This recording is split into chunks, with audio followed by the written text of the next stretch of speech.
Vincent Hervouette, depuis samedi, l'armée turque mène l'offensive en Syrie contre les milices kurdes de la région d'Afrin. Elle veut briser les peshmergas sur lesquels s'appuyait la coalition anti-Daesh. Oui, et c'est justement parce que la CIA recrutait ces miliciens et forgeait une armée de 30 000 hommes pour contrôler la frontière nord de la Syrie que la Turquie a lancé ses chars et ses bombardiers. Elle veut tuer ce projet dans l'œuf.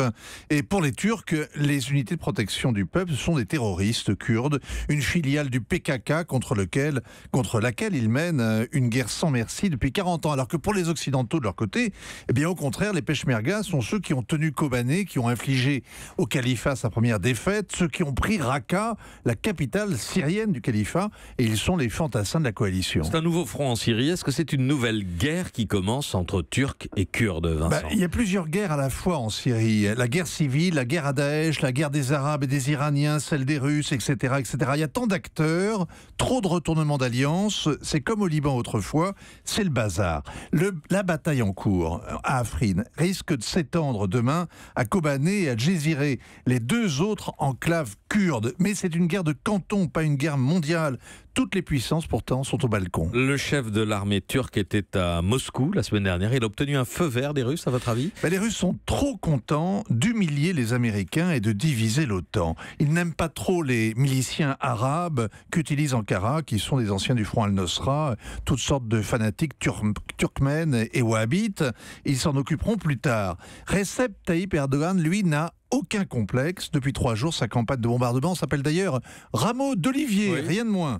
Et puis au bout du compte, la Turquie est brouillée avec tous ses voisins, mais elle a 2 constances. Primo, une ligne rouge intangible, elle refuse tout embryon d'État kurde à sa frontière, qui entretiendrait la menace séparatiste chez elle.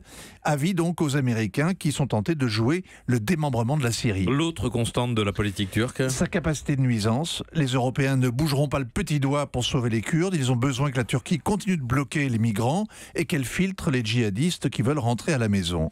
Les Kurdes sont condamnés, à votre avis ? Ils sont bons pour la guerre, pas pour l'après-guerre. Elle leur a été fatale en Irak. Ils ont perdu les champs de pétrole et l'indépendance de facto dont ils jouissaient. Et en Syrie, c'est idem. Ils ont parié sur les Américains au lieu de négocier avec Damas et avec les Russes.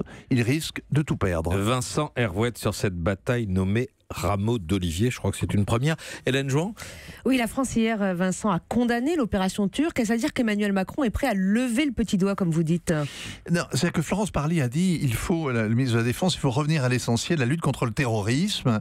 Et on sent que les Français veulent d'ailleurs réunir le Conseil de sécurité en urgence. Il y a des consultations aujourd'hui. Oui, pour parler de l'aspect humanitaire des choses.